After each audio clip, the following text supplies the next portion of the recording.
This is a pile of sheet music. This is also a pile of sheet music. Yes, that's right. Today we're going to be talking about going paperless with your sheet music.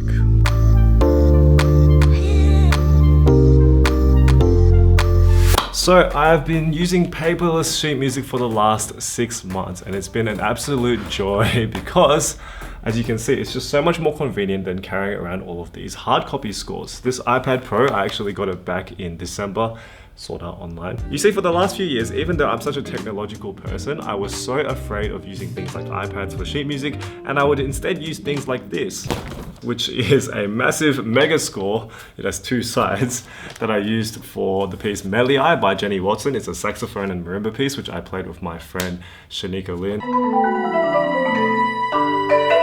A really great piece, and I really liked using this sheet, but it was also very cumbersome to flip this thing in mid-performance. It just also doesn't look very professional. I made this out of 2 A3 cards and I basically just glued the sheet music to it, and yeah, it's just enormous. By the way, there's actually 2 of these when I play, so I need 2 stands with this. It doesn't look great. So in March I had a few performances where I had sheet music and I had to use sheet music for these performances, and it was very long sheet music. If I tried to use a card, it would be really cumbersome. So I finally decided, okay, fine. I'm going to buy an iPad, and that's why I have this iPad Pro. But yeah, having used this for 6 months, I can totally appreciate why it's so good. It's actually so convenient for me, but I can also understand why it would be really daunting because it took me a while to get used to it. And even when I had the iPad, I wasn't sure if this was the way that I wanted to go. So that's what we're going to be talking about today. We're going to be talking about the use of paper scores versus paperless scores. And then we're going to talk about 5 things you need to get started with paperless sheet music. Let's go. So as you might have guessed, I really like hard copy scores. I have a lot of them. The ones that you saw on the opening shot, like all of these, this is maybe about 10% of my sheet music collection. I have so much hard copy sheet music, especially from my friends at Edition Switzer. That's the brand that publishes all of my sheet music in hard copy. Also, there's just always a story attached to each one. For example, this copy of Over the Rainbow by my friend Robert Utomo, who may or may not be watching this video. He actually sent me this score back in 2016, I think, when I had just started the studio show. I don't think anybody knew who I was, and he sent me this score just out of kindness. I'm such a big fan of him. Yes, even today. This Keiko Abe book, Keiko Abe Works for Marimba, is one of the most iconic collections of books, and it has a great story behind it as well, because I actually bought this one from the Juilliard store. I went all the way to Juilliard in 2016 on my first solo trip to America, and every time I see this book, I'm always reminded of it. Also because, wait, hold on. This is a picture of me meeting Keiko Abe back in 2018 at Sengawa in Japan in the Toho Gakuen school that she teaches at. She still teaches there, I'm pretty sure, but I forgot to bring this book there for her to autograph. I was kind of hoping that I could put like an autograph right here, but I kind of missed my chance. But it's okay because I still have this. Let's go. But yeah, I would never trade my hard copy sheet collection for an entirely electronic one. I think that would feel quite soulless. I like having all of these hard copy scores, and I keep all of my printed sheet music all the way back to like the start of my university career, which is back in 2012. Oh, I'm so old. When it comes to playing with these hard copies, it becomes a little bit trickier. So one of the things I don't like about using hard copies like this is if you need to annotate them, which I always recommend for learning music quickly, annotating the score will just make it so much easier to read. I don't know about you, but I would never want to write on my limited edition of Path. It would just be too hurtful. And of course, if I really wanted to annotate these sheets, I could print it out and photocopy it for personal use, of course. And I could put all of my annotations on my score using highlighters, but if I make a mistake of those annotations, I gotta start again. That's one of the things I absolutely dreaded about annotating my score, is that you only get one shot. And finally, if I need to turn pages in the sheet music, so if I ever use sheet music for things like ensemble playing, or even some solo pieces that are really, really long and difficult, if I need to turn the pages, it's really hard because my hands are holding balance. There's no way I can put it in my mouth and go, ah. And then that means I need to go and buy a card and make big cards like this, and then it just fills up the stage because you need so many stands, and it's just a big expense. Which brings me to the famous tablet and pedal setup, which basically solves all of your problems by having a tablet of sheet music and a pedal for you to turn pages, so that you can do this with your foot and play with your hands. amazing. That being said, you might want to consider some of the following risks when you're going with a paperless setup. One of them being if either of these things crash or run out of battery on stage, that is an added risk factor into your performance. That is something that you're not going to get with a humble paper score. I've been using this kind of setup for the last 6 months and I have not had a single dropout from either the tablet or the pedal, which we'll talk about more later on. But that is definitely something that stopped me at first from getting into this because I was like, what if the tablet goes like this, like on stage, it just goes black and I have no sheet music. And of course, there's the initial expense of buying an electronic device. Obviously, tablets aren't exactly the cheapest thing in the world. Pedals are not too bad, they're pretty affordable, but usually the tablet itself is where you need to spend the most money. So you gotta watch out for that. But yeah, like I said, if you buy the right things and if you make sure that everything is prepared before you start your show, the risk of these failing is pretty low. If probably anything, it's about the same as the risk of your mallet breaking on stage. That's something that we all kind of accept when we go on stage, so this is the same really. So let's say you've decided to incorporate using paperless sheet music or you're going to go fully paperless. Well, here's 5 things you'll need to get started with paperless sheet music. Okay, number 1, the first thing you're gonna need is a tablet. Now this entire time I've been talking about my iPad Pro 12.9 inch, which is a really great device. It's awesome, the screen is just ridiculous. I mean, look at this clarity. Look at that. That being said, of course, not everybody is going to be able to afford something so expensive, which is totally fine. You don't necessarily need to have the absolute best tablet you can buy for the price, but you do need to have something that you can actually see on stage, and you need something that's pretty reliable. But I'll go through the seeing part first. So we have different sizes of tablets nowadays. We have tablets that are as small as this one, which is a 7-inch tablet. This one is a Samsung Galaxy Tab A that I got. It's a 2017 model. I got it for free. Good thing about this size is that it's really small. I can hold it with one hand very easily. Let's say that you play an instrument that allows you to be seated, like violin or saxophone or something, and you don't need the sheet music to be very big because maybe it's really easy, maybe it's just chords. This will be perfect because you could just have it literally right in front of your face and you'd be able to see pretty much everything. Now, people like us, percussionists, if we need to look at sheet music on something like this, it's going to be really small. Here's a Paganini score for you to see. You can imagine if you're reading the music from about this distance, this is about how far it would be if you were behind a marimba. It's very small. My eyesight's already not that great. I wear glasses. And this is also really hard to annotate on. If you need to annotate anything, you would need to probably zoom the score in like really, really close and then just draw like that. It's not that great. But yeah, it's the cheapest option by far. It's a lot cheaper than the next step up, which is the 10-inch tablet or 9.7-inch.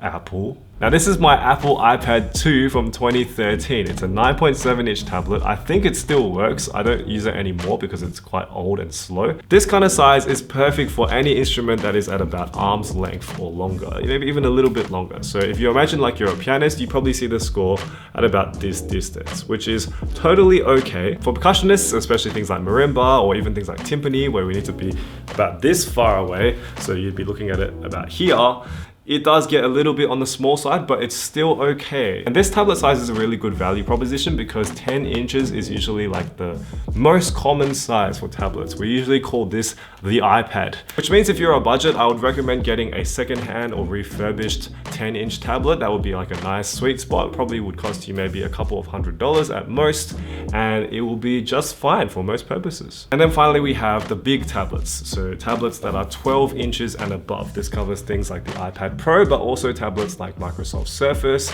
the Samsung Galaxy Tab, the full-size ones. This is my favorite size of tablet because it's still holdable in one hand. It's not huge, it's quite thin, and the bezels usually on these more expensive models are stretched out all the way to the edge, so you end up with maximum screen real estate. So for reference, here's a bark score that I've inflated up by cropping the edges, which I'll show you how to do that later. You can see it's actually bigger than an A4 sheet of paper. So for comparison, here is an A4 sheet of paper with sheet music on it. And you can see how the bark score looks so much clearer, even though they're both originally from A4 sheets of paper. But because the bark score is inflated and also on a brightened display, it's just so much easier to read. If you are playing marimba, this is the distance that you would have the score from you, and you can see it's so easy to read. And if you are playing a closer instrument, you'd be reading it at about this distance. So it's the best size. by far. Now the reason why I chose an iPad and an iPad Pro specifically is because the iPad Pros right now, they have the M1 processor, which is very fast. And usually when you're on stage, you want to make sure that your tablet doesn't lag. And then finally, battery life. You need to make sure that your tablet is able to last your entire performance. The last thing you want is to have a tablet on a music stand that's tethered to a charger. And you may not have the option of plugging it into a wall. So this iPad actually has battery life of about 18 hours. If I turn the Wi-Fi off, this thing can last longer than a day. But yeah, if you're on a budget, you can always buy a smaller iPad or a refurbished iPad, second-hand ones. Previous generation ones go for a lot cheaper than the recent ones. You will find a lot of things that you can try. Okay, so that's the tablet sorted, and the second thing you'll need now is a stylus. Mon stilo. So I've never met a professional musician who doesn't annotate their music. Pretty much everyone I know annotates their music either in a very simple way or in more elaborate ways with colors and stuff like that. And when you have electronic sheet music, it is no different. Yes, you can mark things with your finger if you really wanted to, but it's just not very tidy. Especially if I want to write something really quickly, I want to write like P over here, I can just do this as opposed to writing like P. But yes, you don't need to have a tablet or a stylus that has really advanced drawing capabilities. We're just drawing lines and circles and highlighting words. It's not very complicated. We don't need it to be super fancy. So something like the Apple Pencil is actually really expensive. This Apple Pencil cost me about $150. Yes, this little stick here cost me $150. And the reason why I bought the Apple Pencil is because on iPads, you can just magnetically stick it on the side. It wirelessly charges. It has a sensor for you to double tap if you need to change to erasing, which I think is really handy. But ultimately, these are like luxury things. Like we don't really need these things. So you can always get something like this, one of these generic styluses off Amazon. They're pretty affordable. They do pretty much the same thing. They may not have the magnetic charging, but they may not even need to be charged. Like all you need is just something to write on the score. Okay, so the third thing that you need to get to move to paperless sheet music is an app. So the app that you have on your tablet that you use to view the scores is just as important as the tablet itself, because if the app sucks, if it has limited functionality, or if it's slow, that is going to ruin your performance. Now that being said, you might actually want to use the default app that's available on your tablet. So I'm going to go to my simplest tablet that I own, which is this 7-inch Samsung Galaxy Tab A, and it has a very nice default app which is called Microsoft OneDrive PDF Viewer. So yeah, the OneDrive PDF Viewer is basically as bare bones as it gets. There's no added functionality other than viewing the score. So we've got here an IMSLP score of Paganini Etude. And yeah, it's literally all it does is just view it. So if you were happy to just use your finger, yes, you could scroll through it. But what about using a pedal? This is my Soundbrenner STOMP pedal, which I've just turned on, and hopefully it should connect to my device. Yes, it has. And this works perfectly with the basic OneDrive viewer. So I'm going to set the button that we're going to use to a vertical scroll, probably this one, which is page up, page down. And if you look at my tablet, oh, there we go.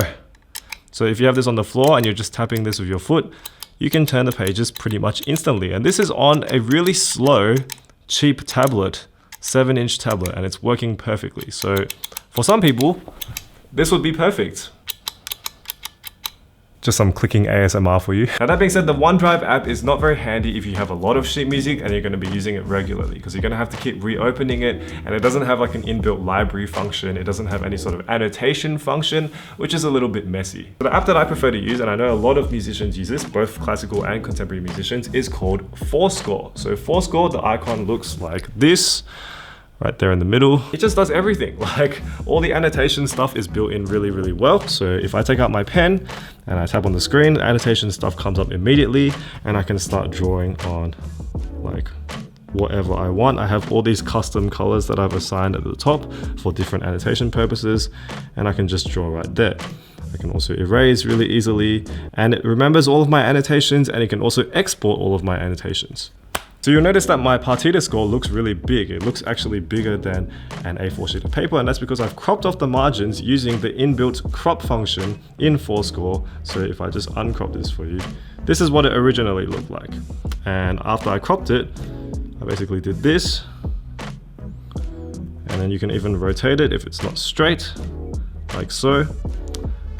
And then I would just press crop. I'm just gonna go a little bit closer, because I reckon I can go even closer than that. Yeah, so let's say we want it about that size. Then I can just press the crop button and it just crops it. Just like that. It's so easy to use. Now, if you do own any hard copy scores and you want to import them into Fourscore, Fourscore also has a scanning function. So it takes a photo for you and it automatically flattens the image and makes it look as close to a real scan as possible. I think it's just really handy having that inside the app. Of course, you can also customize so many different things. There's literally a piano.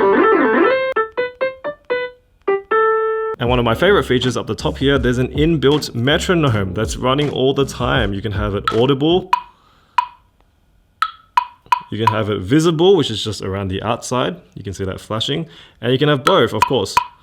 So this is really handy to just have it like basically floating on top of the device. But one of the strongest points about Fourscore is actually the library function. So you can actually organize all of your scores by artist on the left hand side. It looks so neat. So let's say I want to go to one of my scores. I go to Adam 10 and all my music is already there. I've added all these titles manually, of course, but it's so organized. And if I just want to pull up any of them, let's say Violet, boom, Violet comes up straight away. And as you can see, I've also cropped Violet to be very, very close. So it's really great for having all your scores in one place. Now, Fourscore does cost money. It costs about $20, but it's a one-off payment. It's not a subscription. There is a subscription version of Fourscore. I think it's called like Fourscore Pro or something, but you don't really need it. It has things like eye tracking for page turning. So you're like, I want to turn the page. We'll talk about how to get around page turning in a second, but I think Fourscore is really good value for just $20. It is only available on iOS, however, so you may need to look for an alternative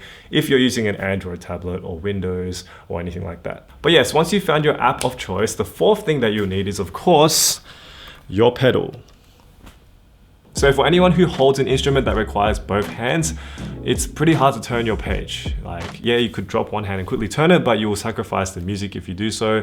You could turn the page when there's a silent moment, but then you need to cue all of your page turns. It's just a bit messy. Using your foot with one of these Bluetooth page turner pedals is the best option. It's really easy to use. The pedal itself is quite small in footprint, and there's so many different kinds available right now. And one of my favorite kinds is this one, the Soundbrenner STOMP by Coda Music in the USA. Now, if you'd like to get this pedal, just like all of the other Soundbrenner products, you can get them using my link, soundbrenner.com/AdamTan to get 20% off. But yes, I've been using this pedal for the last week or so. It's a lot of fun because it kind of looks like a guitar pedal, you know, like most page turner pedals look pretty plasticky. This one, it's fully metal. So it's like a really solid, beefy pedal. I feel like if you put this in any sort of live performance situation, it will survive anything. I feel like I could throw it on the floor. And as you saw in the previous demonstration, this is really easy to press. These switches are really tactile. They really tell you that you've pressed it. So there's no mistaking that you've pressed it. And you can press them quietly too with your feet if you go a bit slower, like this. And as you can see in the tablet behind me, there's pretty much no lag. It moves very quickly. And on this one, the power button is literally instant. You can see when I'm pressing the power button, the lights come on immediately and it's ready to use. So turn it off, turn it on, ready to use, just like that. There's maybe like 1 second before you can start using it. Turn it off, turn it on, bam, you can use it. So it's very, very easy to use as long as you keep it paired with your device. And it also has this infinity button over here, which is a repeater button. So if I have it on like it is now, I can hold down the switch and it will continue to scroll across, kind of like you're holding down a button. Now, if I turn that off, so I turn this infinity button off and I just hold it down, nothing happens. This is really great. I prefer to use it in this mode because that way you won't accidentally skip the page, even if you hold the switch for longer than you need. Most pedals will also have something like this, which gives you different options for different commands. So we've got left to right swiping. So that would mean this is left, this is right. If I press this, it becomes up and down swiping. So this becomes up, this becomes down. So if you have something that's scrolling vertically, maybe. This one is more like page up, page down. So most devices will recognize it as an entire page needs to go up or down. And then this one is a space bar and enter one. So this one will be really useful also for things like presenting. But for this one, oh, it still works. It still works in this app as well. But yeah, I usually leave it on the left right one. That's usually the safest one. It works with most sheet music apps. So that's the front of the Stomp, and as you can see, it looks very pretty. Now if I flip it over to the back, you can see there are these 4 rubber feet, which makes it a lot more stable on a flat surface. So if you're playing in like an auditorium or something, you definitely definitely want your pedal to have this kind of rubber feet, otherwise it's gonna slide everywhere. Those wooden floors are so mean. And because this has some weight to it, it's like a little bit hefty, it's not gonna slide. It's really, really easy to keep still. Now behind this compartment, there's actually a 9-volt battery. It's not a rechargeable battery. And I'll tell you why I actually prefer having replaceable batteries. One, there's no memory effect. So if you have like those inbuilt batteries and you need to keep recharging it, eventually that inbuilt battery is going to die and replacing it is going to cost a fortune. Whereas just replacing a regular battery is pretty cost effective. Secondly, if you're on the road and you forgot to charge your battery, you're basically screwed. Or if the battery's not working, you're basically screwed. But if you have replaceable batteries, you can just take it out, swap it from one, especially if you're in a different country, you can just go to like a store or something and buy a 9-volt battery, chuck it in, good to go. I've actually ordered some rechargeable 9-volt batteries, which are a lot more cost effective in the long run and also just less wasteful. And the battery life of this with a 9-volt is actually 150 hours. Now on the top over here, we have these 3 things. One of them is a DC power port, an antenna, which is like a range extender, and we have a USB port. So the DC power port, they sell a DC adapter for this separately that lets you use this on mains power if you're worried about running out of power. But it also lets you charge devices through this USB port. So you can basically use this as a USB charging brick.